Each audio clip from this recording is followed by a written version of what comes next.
Here's how to fix YouTube TV payment declined error in 2026. First, you want to open any web browser, head to tv.youtube.com or open the YouTube TV app. Now sign into your account. If your payment fails, you have a 24-hour grace period to update it before your service is paused. Next, tap on your profile picture. Now find the settings option. Now click on billing.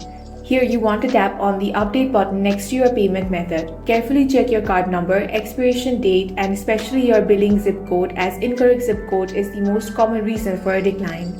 If the details are correct but it still fails, you want to open a new tab, then go to payments.google.com. Log into your account to check any critical Google Pay alerts or identity verification holds that might be blocking the transaction. If your primary card won't work, return to YouTube TV billing menu. Tap on Update and choose Add a backup payment method. Link an alternative card or PayPal account to ensure your subscription stays active. Once updated, the system will automatically retry the charge and instantly restore your access. That's all for this video. If you found it useful, make sure to hit the like button and subscribe for more videos like this.